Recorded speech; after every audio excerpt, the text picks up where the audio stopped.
Addressing barriers, because people do have barriers to exercise. This is something that I just like to tell people is just to set a workday walking routine.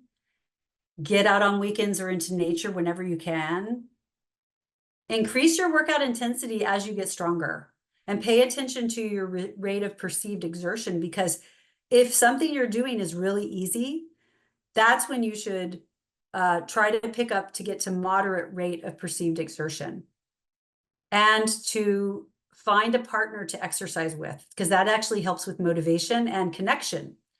Exercising at home is good sometimes for people, and trying a DVD or an internet-based fitness program can be a good way to exercise. And some people joining a gym or working with a fitness professional if you have the means. Using measurement tools like pedometers or your phone or an Oura ring or a Whoop strap. These all have been shown to be helpful because it helps people track what they're doing, makes them more aware, and can decrease BMI and hypertension. It's important to warm up and cool down. Sometimes a warm up could be just trying that same activity at a lower intensity before you get to the higher intensity. You want to increase intensity gradually, and pay attention to that rate of perceived exertion, because if you're feeling like it's too hard, maybe you should back off a little bit. If you feel like it's too easy, maybe you should up it a little bit. And be aware of danger signs, medical danger signs like chest pain, dizziness, unusual shortness of breath. Everybody's short of breath if they're working really hard, but if it's unusual for you or you're barely doing anything and you're short of breath, then that might be something to seek medical attention about. And then be aware of environmental conditions. These are some caveats and special considerations. Adults with chronic conditions who cannot follow the aerobic activity guidelines should just be as active as they can.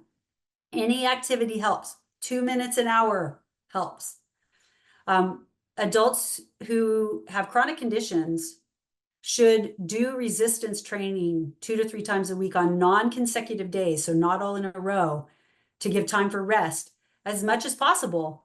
If unable to do the full amount, that's fine. Doing a smaller amount is fine. But even a person who's not strong enough to go out walking, they could sit in a chair and do strength training and get stronger, or do chair marches, or do those exercise snacks. And then they might be able to get up, and then they may be able to move around more. And then they might be ultimately able to go walking if they get more muscle mass and strength. One continuous session or multiple smaller sessions count. So for example, 3 10-minute walks would equal 30 minutes of exercise. I put 2, but I meant 3. And pregnant women can exercise, but should avoid contact sports or sports that could cause trauma to the mother or fetus. So these are my reflections on exercise. The great news with exercise is that a little bit goes a long way. And being less sedentary is beneficial. And the highest benefit of exercise is in people who go from doing nothing to doing something. There's no minimum amount of movement that is, there's no minimum. And it is additive through the day.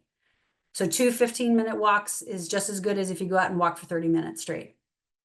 Try some exercise snacks, especially if you're sitting, take a break and do something even for 2 minutes. Small amounts of strength training help to build confidence to do more. And strength training improves muscle strength so that one can more easily do aerobic exercise for cardiovascular fitness. These are like, I just love these guys. The guy with in the middle, and I love the woman lifting in her dress, because sometimes I come home from work in my clothes and I'll lift in my work clothes. You don't have to have fancy exercise clothes. I just want to have a shout out to my partner in Survivor Strong and Dave Spitz, who's a USA Olympic weightlifting coach and the owner of California Strength. He coined this phrase to never do nothing when it comes to your body and for exercise and strength training. And I think this talk, I hope if it didn't impart anything more to you, to always do something, even if it's a little bit. Never do nothing.